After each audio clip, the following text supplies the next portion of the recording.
Okay, check, check, check, check. That should be better. Let's see if everybody's gonna have to come back on. Okay, one person's back. Larry, let me know when you're back.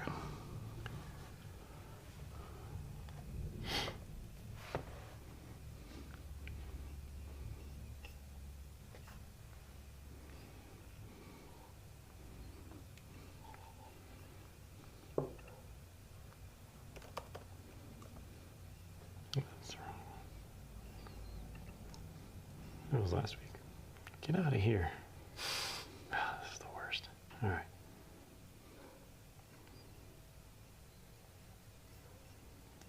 May 27th. All right. Here we go. Oh, that's us. Look at us. No. Live chatting. Hi from over here.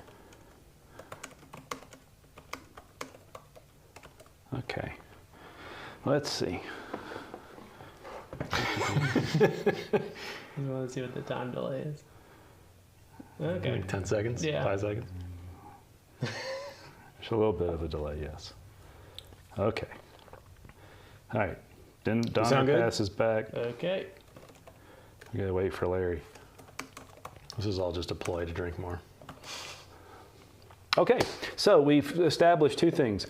Your brother-in-law is terrible luck, and we don't know how to add extra people to our stream. Well, there you go. So I think we have to revisit things real quick. I do want to wait for Larry, because Larry always hangs out with us. All good. Larry says Larry's back. Awesome. Okay, we're back. We screwed up. That shouldn't be a surprise to no one that watches us on a regular basis. But we're here. So just in case, super quick recap. I'm sweating like the You had to do all the hard work. like a sweat person. Well, I'm also the fat guy. Yeah. So we opened up some Tennessee whiskey. It is Nelson's Greenbrier Tennessee whiskey, something I had wanted to try. And we have. This is the family that brought us the Bell Mead line. That was MGP source bourbon. This is their own distillate. It's Tennessee whiskey. We asked good Scott here if any of the babbling we did needed an explanation. Sour mash was it. Sour mash means you use a little bit of spent mash before to start the next batch. And then we opened the bottle, smoke came out, and now we're drinking. Now you're up to date, everybody. And it's a wonder this thing takes a half an hour every week. Isn't that crazy? So grass is all I'm getting here. No grass. No grass? I just think it smells really sweet, honestly. Yeah? I'm getting a lot of the... You brought Elijah Craig over with you to Scotland.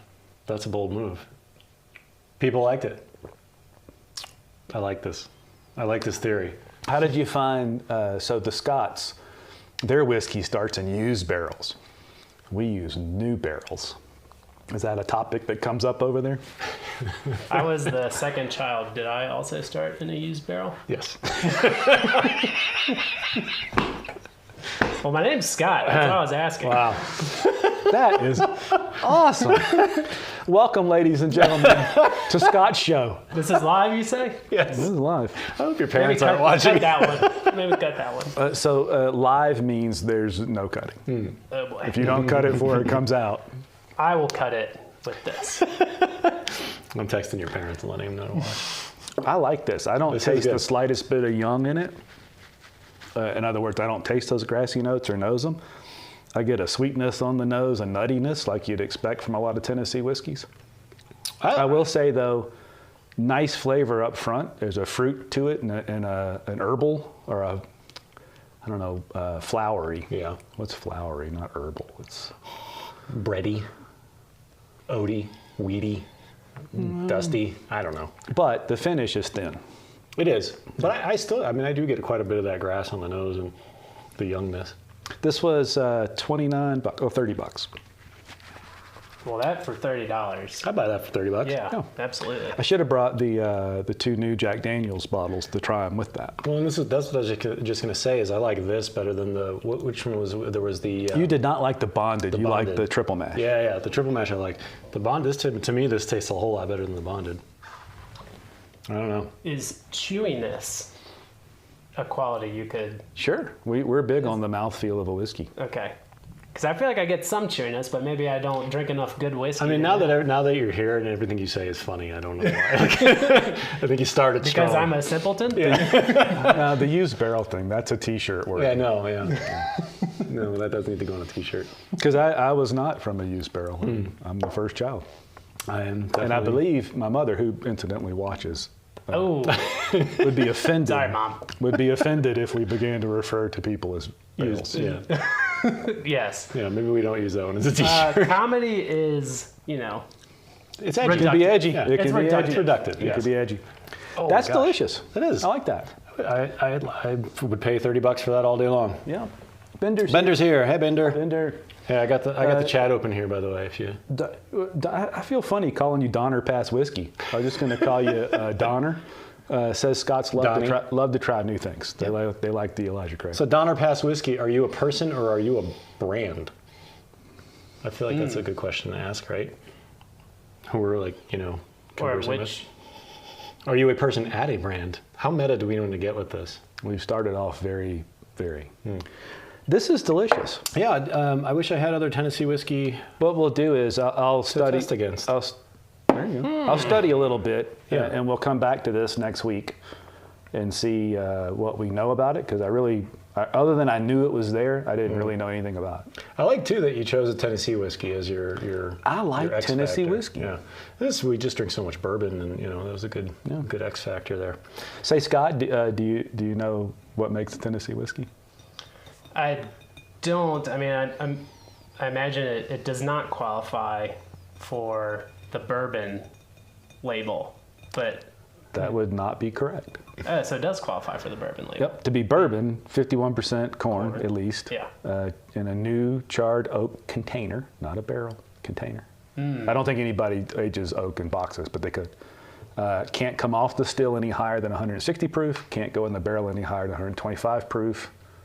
I think that's it. Tennessee whiskey has to meet all those same requirements, plus it has to be made in Tennessee, and it has to undergo the Lincoln County process where they filter through maple charcoal before it goes in the barrel. So they could just as easily have called that Nelson's Greenbrier Bourbon. Oh, But because they take those extra steps, they get to call it Tennessee whiskey. I did not know that. There you You go. are learned now. I suspect others, I know I talk about that a lot because I have a love-hate thing with the Lincoln County process. I like Tennessee whiskey, but it pulls a lot of good stuff out of the distillate before it gets little acids and fats and stuff before it gets in the barrel. And then it takes either some age, like 15 years, or some proof, something in the mid-90s or up, to get some of that body back that gets stripped out. So that's why I like Jack Daniel's whiskey. I don't like Old Number 7 because it's 80 proof. There's just not a lot left in that process. Okay. And is that general with that proof thing? I've noticed that some of the more expensive whiskeys or whiskeys people tend to rave about are a higher proof. Does that go into it having more body? It can.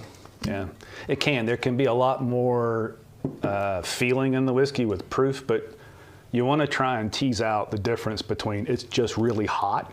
Yeah. Like when somebody says a long finish, what I'm really not interested in is it burns my Burning. mouth for an Right. hour. That's not finish. I want it is, but I want flavor in a finish. Yeah. And the purpose of, and the reason the prophet, Book or No, came up with the idea of uncut, unfiltered whiskey is so that we can experience whiskey the way we want.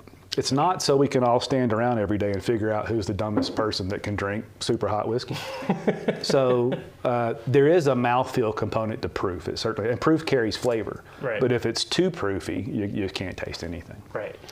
So I just poured you some George Dickel, which is Also Tennessee whiskey, and it's going to be a little different. And we're going to introduce you to the Dickel Funk, The Dickel funk. the Dickel Funk, which also needs to be a T-shirt.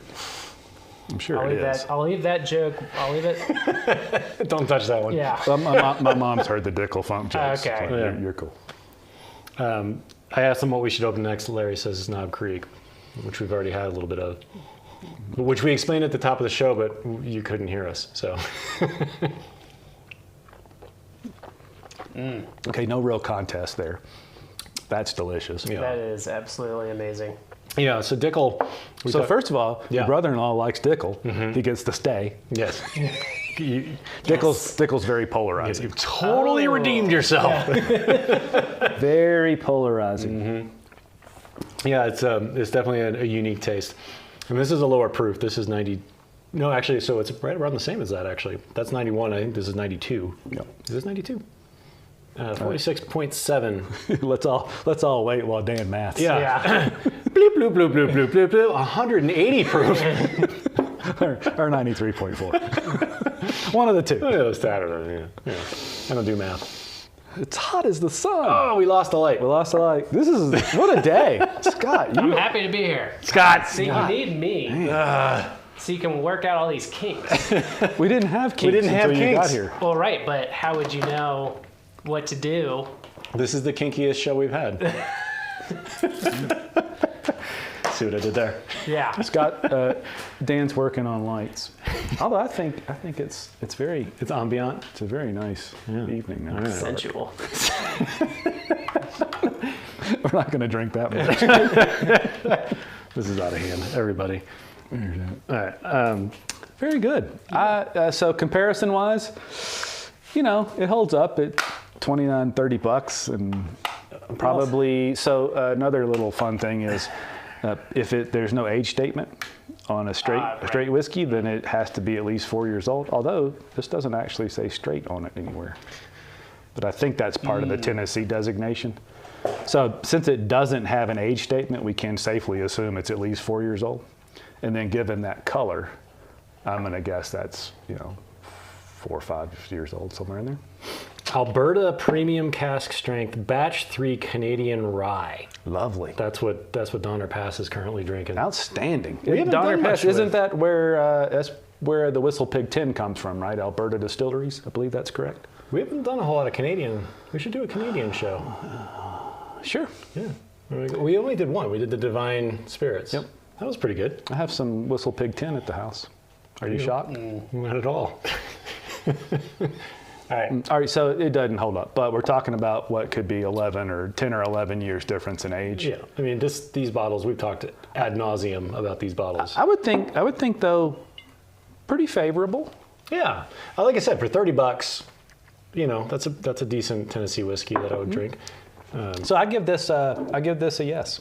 Yeah. And we'll do an official open the bottle video. We'll live with it for a while. We'll come back. We'll tell you what we think. But I think right off the bat, first blush, using the Dan idea of let's just buy something we don't know anything about and drink it. Yeah.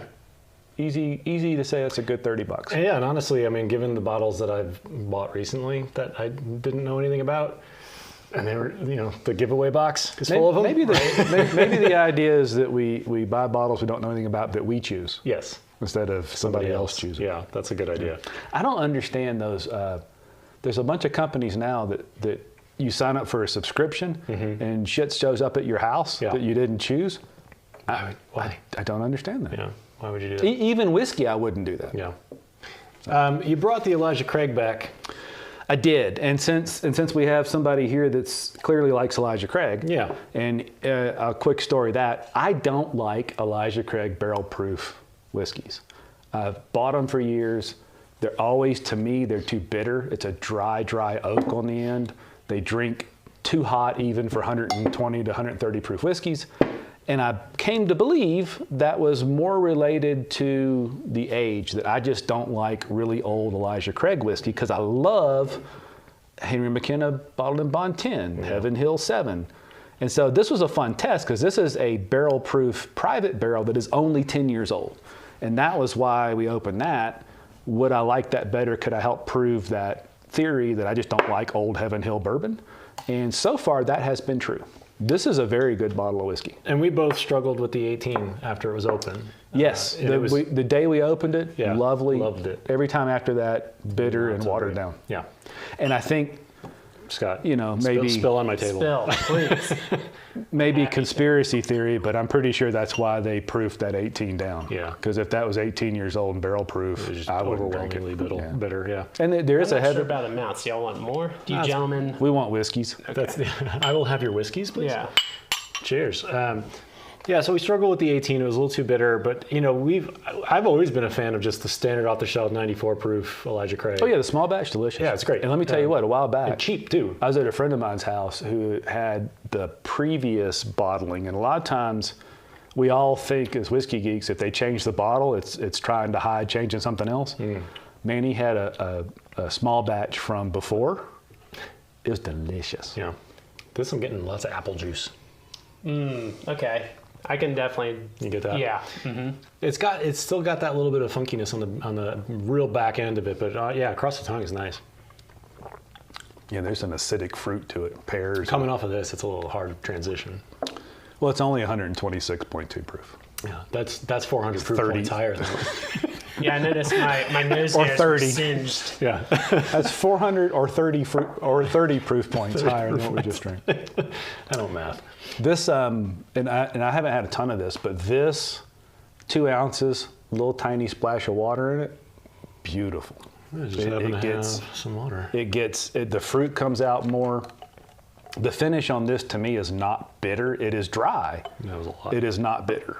Now, you bring up the water thing. Yes. And I've had conversations with men and women, whiskey drinkers, and I'll say, yeah, I hear the thing to do is put some water in it, and it opens the whiskey up. Yep. What? They didn't believe me. So what, is there a scientific explanation? Is there something I could, how can I convince them that would? Well, first of all, you pour them some whiskey. Yeah. Always a good start. Also, we are not scientists. Ah, But right. here's the thinking. spell So science. there's a couple. can't. There's a couple of things going on. So one is this is a barrel-proof, unfiltered whiskey. In other words, they dump the barrel out, they put it in a bottle. That's not the case with these other ones. They dump the barrel into some charcoal, they filter through the charcoal to get some whatever's out. They water that 100 and whatever proof whiskey down to 91 to get it the right proof. Right. So that's different than this. Once this comes in, the reason the water helps is there's a couple of theories I've read. One is that it breaks the surface tension and lets the alcohol evaporate quicker and get you to the flavor faster. And so that lets you taste the flavor. The same thing, and generally I will pour something like that 1 minute per year of age. I'll leave it sitting on the counter. Does about the same thing. When you come back to it, it's way less proofy on the nose. Yeah. Okay. The other thing is just simply that we as people will taste things differently. In an hour, you come taste that and you'll think something different of it. And that largely has to do with what you might have eaten and the proof. Sometimes we can sit and sip on 126 proof whiskey, no big deal. Sometimes we need to bring it down a bit with a little bit of water, similar to what they would have done if this was going to be 100 proof whiskey. Right. So it's a varied thing. I don't know the real science to it, but there's definitely a mix between the components of the whiskey and some water and just changing what we experience. And that's why you got to try it. Larry's oh, you got to be kidding me. My friend Dan told me about batteries. Always be charging. Always. Larry, you're halfway through the Elijah Craig Toasted Barrel, but you're not getting the Jim Sock wet cardboard notes that Mark Good, because detected. that was nasty. It was. and I'm curious what you are getting. What notes are you getting? Because that stuff was funky. Yeah, Larry. Look, when I first opened that bottle, I liked it. It was good. It was about the third visit that I just thought, that's odd. That tastes terrible. Yeah. And it stayed terrible the rest of that bottle. So I don't know. That might lead you to believe something happened after it was open. That's what, I was just about to ask, is there a degradation of quality? There can be over time from evaporation, but Yeah. in the space of a few months, no, nothing. I mean, as long as you keep the cork in. I mean, have you had a toasted barrel that you could point to that you really liked? I had the Michter's Toasted Barrel Bourbon. I remember forget that. the exact expression, but it was I don't know, $80 or $90 retail bottle. Yeah. It was good. The toasted barrel thing's so overdone. Everybody's toasting the freaking barrels now. And that's just an extra layer of char on the barrel? It's not char, so what they do is, so you got a raw barrel, and in order to be bourbon or rye or most American whiskeys, you got to char it, and so they char the crap out of it. Toasting is when they take that barrel and they heat it slowly, and they'll raise the temperature to a lower level than when they char it, it's flames everywhere. Right, yeah. With toasting, they'll just heat the barrel. And the idea of that is that slow heating, not to a char where now we're going to get sciencey, where the Maillard reaction takes place. Right. Maillard's when it like caramelizes, browning, yeah. exactly. Before that takes place, that's toasting. And so a lot of people will toast like Michter's toast all their barrels before they char them. Oh, okay. Deerhammer does the same thing when we up there at Lenny. He toasts all his, it's expensive because it's a whole different process. So then they'll toast them to different levels to bring out the vanillin, the vanillas and things in the barrels. And then they'll char them on top of that. That's toasting. And now it's just this thing now. Everybody's got a toasted expression. Okay. Yeah. And I apologize to all the people We could toast them right now. listening who know all this stuff. Yeah, well, one thing's for sure, I certainly don't like talking about stuff. Mark tells me this. I've heard all of these stories 100 times. I've retained none of it. Right. So it's always good to hear it again. I just think this bottle's fabulous. And I know the conventional wisdom is older is better. That's just not true. Yeah. And I think my friend Jimmy Russell, probably the oldest, longest serving. Look, I've never met him. But they're like this. But I think if I ever did, he'd say, He'd really like it. who the hell who the hell are you? I like a But Jimmy Get feels, out of my bedroom. Yeah. how'd you get in my house? He's old. I wouldn't want to scare him.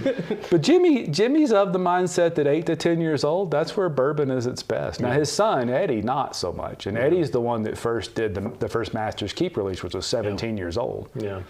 But I don't know, man. The Russell's Reserve single barrels, 8, 9 years old, 10 years old. Oh, delicious. Love Russell's 10. Yeah. So this opened up a lot after just a little drop of water. Beautiful. It's just like cinnamony and spicy. And I think you've got the whiskey. Try some things. So I'll always try neat first. And generally, I don't know, 8 times out of 10 when I'm sipping whiskey, I'm sipping it neat. Mm-hmm. But I'll always play with water in these things. And it's amazing what's different. And as much as that changes a bourbon, it's shocking how much that changes a scotch. Yeah. Something about those used barrels, a little longer in there, maybe it being 100% malted barley versus different grains. It is shocking how much a tiny little drop of water can radically change what a scotch seems like, which should be a segue. That's very segue-ish, to the point where we should just bring these green bottles. So I brought Laphroaig, Right up Scott, front. because I don't know if you're a peated whiskey fan or not. I am. I've actually had the Laphroaig 10, and it's fun. And then Ardbeg, I've had that as well. Okay. I have. See if Thought we were gonna get you. See if you agree with this. I think it's kind of like cilantro. You either like peat or you don't. Right. I don't think you come to like. It's not an acquired taste. I have no clue. I do like it. You said that you liked it. I do like it. Scientific proof. Yeah. That's it. Scientific. Dan, I Yeah. have no whiskey in my glass. I do not either. Are we willing to move into peat at this point? Well, we can, but I have a question on why you brought the Old Forester. Oh, so It's a prop. Mm-hmm. Yeah. I left the house and had to bring something. And so I brought. You just grabbed. I brought the Elijah. Well, no, I had some thought. I brought the Elijah Craig for the purpose we just discussed. And then I thought, well, that's barrel proof and we liked it before. What do they taste like together? We haven't done that. And then I thought, well, I wonder if Scott's ever had peat. If he hadn't, it's always fun to give somebody their first sip of peat. He screwed that up, just like he screwed the lights and the sound up. Jeez. This guy's ruining everything. We're trying. Well, it's your pick then. It's a test. So then why don't we do this though? Why don't we, since I brought that to have it in, why don't we have some of that? This stuff's really good. I would love to try that Old Forester. I've had the 1870 and the 1920. So 1920 is a big fan. yeah, I'm excited In to try fact, this. 1920 was the whiskey that was our very first YouTube whiskey video. That's true.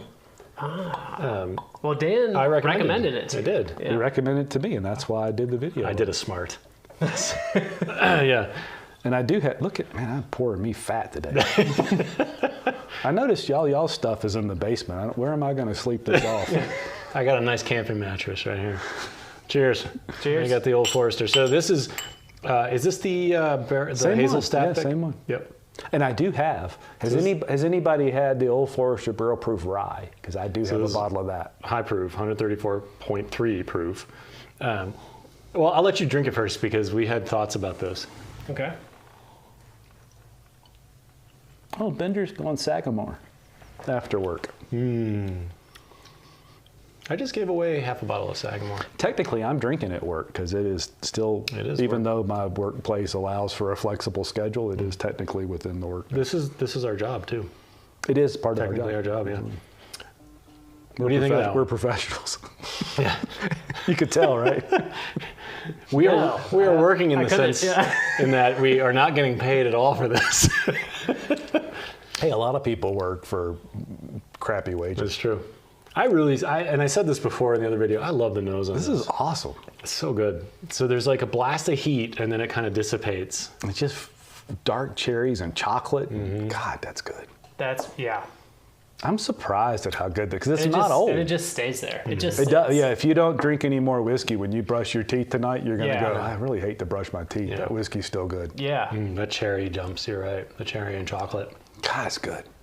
Oh, I would get another bottle of that in a heartbeat. And they won't tell you how old that stuff is, but I don't think it's any more than 5 or 6 years old. Look how dark it is. Yeah. Should I That's, do you want to pour can that? I'll get the... It's still on because I've been 'cause drinking you're enough lazy. now that I'm not turning it off.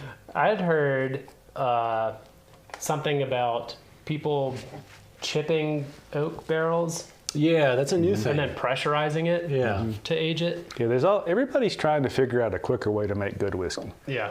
And the old guard will tell you there just isn't a quicker way. But I think of all the ways they do that, that might be a pretty smart thing because when the whiskey first goes in, and it's funny, if you look at a whiskey stave from a used barrel, it's about that thick, whatever, 5/4 thick they call it. They don't call it an inch and a quarter, it's a 5/4. 5/4. 5/4. But it'll have a line in it called the soak line where you can see how deep the whiskey gets into the barrel. And that's the history, the age, and the breathing, the heating, and the cooling, and all that stuff. So anything you can do to, I don't know, speed that up, I guess, has a chance. So I think scraping those barrels could matter. And there's nothing that says you can't do that in the rules. There was one we tasted recently that they chiseled the barrels. I don't and I can't remember remember what which that one it was. was. It didn't stand out. If you do that from the beginning, Couldn't taste the chisel. Yeah, not enough chisel. if you're saying, Needs all right, more we're chisel." about to make whiskey, we're going to take this brand new barrel, we're going to chisel it and then char it, or char it and then chisel it, I don't think that can make much difference because you're changing the depth of the wood, Yeah. but it still goes into still the has to sink into the wood. It still has to sink into. I don't think that matters. I mean, it but increases surface area, right? sure, it could. Yeah, if you dig a piece out, that could increase surface. Sure. Yeah, but I don't know that matters. Surface area matters. I don't know if that's enough to matter. Yeah, I was gonna say it's negligible enough that it might. Yeah, I mean, I don't know. What do you get out of that? Like a total of 1.5 inches extra? Oh, that could be. That could be it. Could be the difference, Dan. What do I know? I'm just here to drink. Yeah. So what's your favorite so far?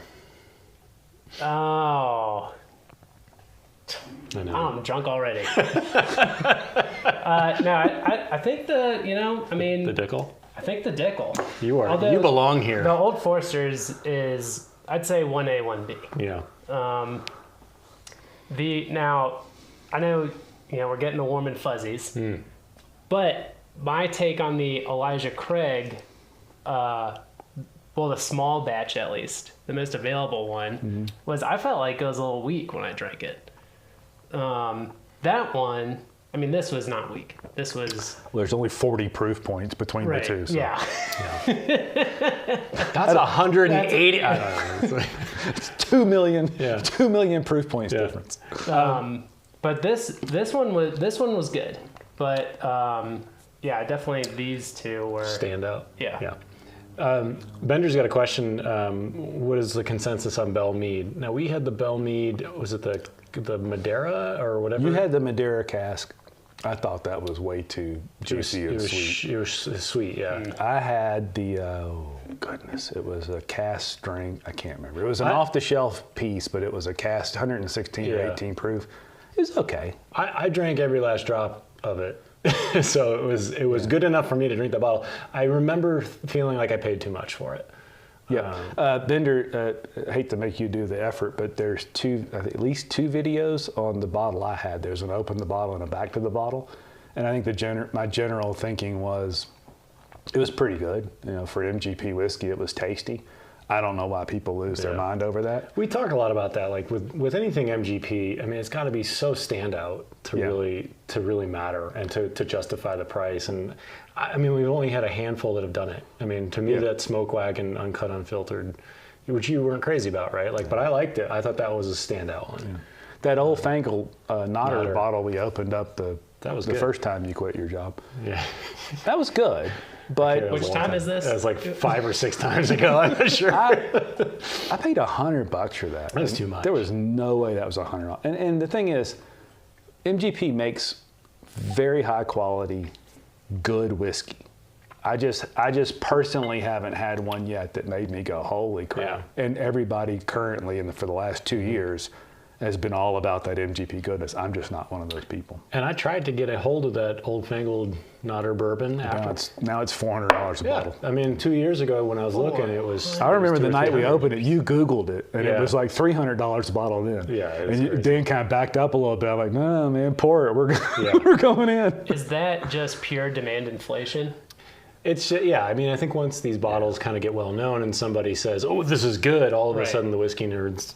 Yeah, we go searching for it, and it becomes. The thing is, there is no objective way to say this is better, that's not. Right. You like it, you don't. And when somebody gets on something, and when MGP whiskey, I think really took off and began to have a following of its own, the supply was tight. There weren't a lot of barrel proof, well-aged bourbons on the market that you could get. And so when you could get a Bell Mead at 116 or 18 proof that was really good for $70, everybody was happy. Well, now that bottle's, there's a Colorado, I forget the name of it. It's a Colorado release of that same one I had, the barrel proof, called the Colorado. That thing brings $400 or $500.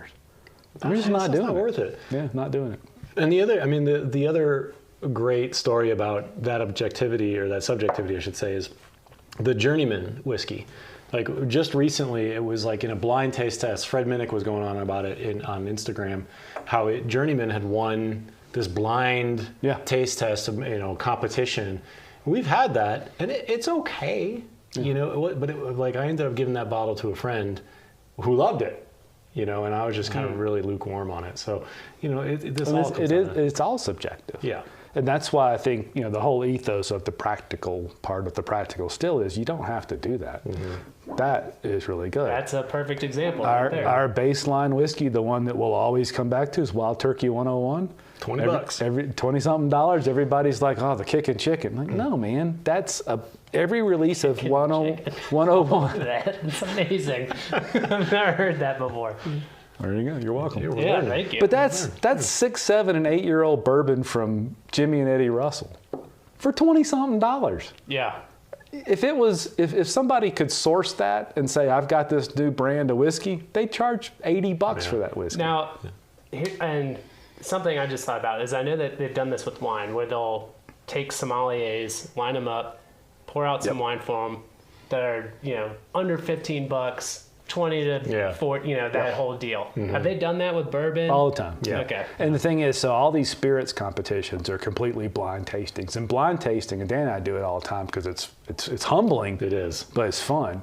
But all those are blind tastings. And so you don't know what you're tasting. And frankly, it's really fun when, and recently this happened, Wild Turkey 101 Rye, $25 a bottle, won a contest like that against rye whiskey. I love that. So we all have biases. Yeah. When if I show you that bottle and you go, well, it looks like some kind of weird bird. It's a Game of Thrones bottle. Yeah. But if I pour that for you and you have not the slightest idea what it is, all the bias is gone. And so let's drink it. You should drink that. All you can do is taste the whiskey. And so Dan and I do it we do it to screw with each other. Yeah. One time, the blind shelfie throwdown. We need to do that again.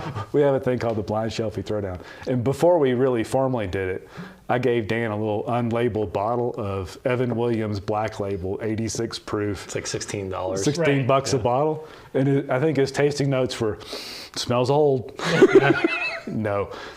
It's proofy. No. It's delicious. Yes, it is. Yeah. As a matter of fact, it is quite good. Yeah. So I've never been so happy to be wrong. You have to taste blind. Yeah. You just have to. So Bender's asking, with the Nelson Greenbrier coming out, do you think Belle Mead will go away? No. I don't. Because, I think that was the plan. Yeah, but I don't think it will. No, it won't Because, now. First of all, if it's selling, they're going to keep doing it. And it's definitely so. Yeah. I'll wait. But second of all, I think it has just made itself a thing, and people like it. It's an MGP. Like MGP used to be like, oh, MGP, blah, blah, blah. Now people are like, you got any good MGP? Yeah, and it's MGP goodness, but I do think there are some brands that take that and build a story around it. They also do their own thing with it, and I don't know what they're doing with it. But, for instance, George Dickel rye has always been MGP rye, but they take the new make spirit, they take it to Tullahoma, I think. I don't know where they actually age it, but they Lincoln County process it. They barrel it, they age it. So there is things you can do differently, but Belle Mead, I just think, has become a solid brand. Well, and Belle Mead too, I think, was a revival of a brand, right? Like it used to. I don't know that. I can't remember the story, but I think my guess would be, it's entirely possible that they're just going to start distilling, or they may have already started distilling stuff that will. They could, because there is. I passed up a $59 bottle of the something Select Greenbrier bourbon. That could be their, I don't know if it's all their distillate or some mix, but that could be it. You could be right. What do you think of this? I think my taste buds have been... You should have tried this first. Blasted, yeah. It's hard to taste. Yeah. It turns out not everybody sits around every Friday pounding through 6 or 7 bottles of bourbon. At a mile high. Yeah. At a mile sea level. I forgot that part. Yeah. I get some coffee actually, if that makes any sense. Yeah, I get a little of that. And I don't know. And then just whatever liquid feels like in your mouth, It's like water. Yeah. Hang around for the next episode. Right. Scott's drunk. Yeah. I still think this tastes great, and it's I still get tons of vanilla, and I do get that coffee note that you're talking about. It's almost like a coffee liqueur. Like not the real coffee. I haven't gotten that yet. You know what I get from it. I don't want to say it in case he comes up with it. That'll be let's see if he comes up with it. But we've only pounded on this for 3 straight episodes, so it's good. We think so too. You're not gonna get it. But now. Yeah. Go outside and lick the grass, then come back in. That's not right. No, he tells me to do that off camera. That's like my go-to advice for Scott for a lot of things. We get like an earthy kind of taste to it, like a soil or plant matter, vegetal mint. I have some mint in the yard. You can get some mint. Yeah, I can see that. Sort of on the sides of the tongue or something. Yeah, he gets it. He's welcome back. I suggested. If you keep killing my lights, you can't come back. But see, I think that adds to the fun. Look, we've been 7 or 8 minutes without Scott screwing up some part of our technical stuff. The garage is just you wait. Down. There's gonna be a grand finale. Speaking of grand finales, let's wrap this thing up. Yeah. Let's go from. We can't really get. I guess we could get further. There is such a thing as Indian whiskey and Japanese whiskey, but as far as we can get away from Kentucky and Tennessee on this table, is Laphroaig. 'Tis. I love Laphroaig. Me too. Laphroaig. Do you want to? You can dump that if you don't want to drink all of it. I can get you a dump cup. Nah, I'm drinking it. All right, drink it. Good. You're already too far. Well, hurry up, because here we go. So, Laphroaig 10. It's kind of the entry-level expression of Laphroaig. I think it's delicious. I believe it to be chill filtered, but it's natural color. I do still have some of the 16, which is the same. You should really just quickly explain to Scott the whole thing about coloring with whiskey, with a Scotch. Oh, so actually, go ahead. They are allowed to use dyes. They are. Yeah. They are. And bourbon. We don't call them dyes. What do you call them? Coloring. Sorry. Like caramel number. It's dye. Whatever. It's dye. But with bourbon, it's just from the barrel. However, they're using the new barrels. Scotch is using the used barrels, harder to get the color. So they gotta add some brown to it. Again, welcome to the Scott Show. That's what I know, people. Well, you don't gotta put some color much. to it. Well, you don't gotta. You don't gotta. So, so you can't go back to Pittsburgh now. Like you have to be here every Friday for the show. So you're right. Can the show pay for an apartment. The show so far, we're like doesn't pay for we're like anything. we're like $8,000 in the hole just from the whiskey. Yeah. Right. So The shoes clearly, and lace. this is 10 years old. It is a very light straw Rinse out colored if you want to. color. So clearly, no coloring added. I mean, if they Right. were going to add color, it'd get darker than that. Yeah. Yeah. But it has been chill filtered, I'm thinking, because they don't expressly say it hasn't been. And they're very proud of no color and or Scots will say unchill filtered. So if it wasn't those things, they'd say it. Are we still on the pour cam? We can be. So you're so, That's all you want. That's all I wanted to do. and there's some very fine print on that label. Was that on the label where it says? So they don't mention either one of those on that label. Okay, gotcha. So there certainly could be some color in there. But look, here you go. Here's a good. Let's go full. We're going to go full pour cam. Full pour cam. Pull Never go that full- over here. Never go full pour. Here are two 10-year-old whiskeys. Now, let's see. It is a green bottle. Yeah, That's well, not here, fair. just Is there another glass? let's continue to draw this out as long as possible. So the dark. Right. Not dark. Not as dark. Yeah. Got it.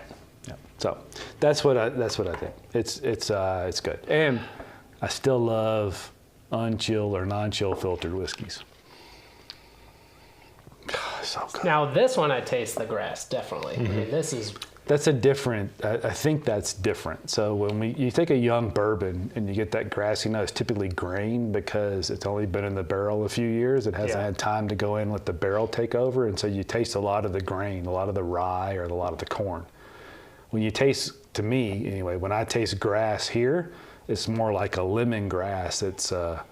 It's had plenty of time, Yeah. and what it's picking up is this gets aged next to the sea, so it's picking up a lot of the sea and the seaweed and that kind of thing. It's just it's different. It's just beautiful. Everybody needs a mark to be with them when they're drinking. yeah. No, people just want to drink. They don't want some asshole talking about. This is literally why we started this, because Well, I wait a wanted some second. asshole next to me. I know a guy You too can rent Mark. fairly cheaply. yeah, very cheaply. Ah, that's delicious. Good way to end. Laphroaig is reliable and not expensive. I mean, not very expensive as scotches go. That's one of those things. I think retail. It's a $50 bottle. I've never paid more than $35 for that. It's always on sale. It goes on sale somewhere, yeah. Yeah. But Ardbeg, if you're looking for another comparable, good, reliable, peaty-ish scotch, this is Ardbegs, they're so different. Yeah, but but they still have the smoky notes, like the peaty notes. yeah. But it's different. It's a different. Yeah. But different vibe. Laphroaig, if you want funky peat, there is nothing you should buy besides Laphroaig. Funky Peak and Pete and Dickel Funk. There you go. Yeah. This has been fun. Scott, thanks for hanging out with us. Hey, and thanks letting for us- having me. Thanks I've had a for, blast. even though you really didn't screw everything up, thanks for letting us screw with you about it. Dan, anything else before we wrap it up? No, I'm gonna drink more whiskey. Cool. Well, we're going to do that. Yeah. Thanks to, it's good to see Donner Pass Whiskey. Thanks Yeah, for thanks for joining us. joining us. Bender, Larry, as usual, thank you so much. Cheers. Cheers. Cheers, cheers, cheers, Tune in cheers. next week. Check out the normal stuff, the back to the bottle, open the bottles. And Yeah. don't forget, we're getting into more bicycle things. Dawn Patrol, if you're into mountain biking, even into road biking, check out Dan's podcast and website at slowguyonthefast.com. Super fun stuff. He is, believe it or not, you wouldn't know this from this, he's very talented. Very talented. That all goes away on Friday afternoons. Yeah. Well, this is a different existence. Yeah, So true, anyway, thanks true. for everybody for hanging out. We'll talk to you next week. Cheers, everybody. Cheers.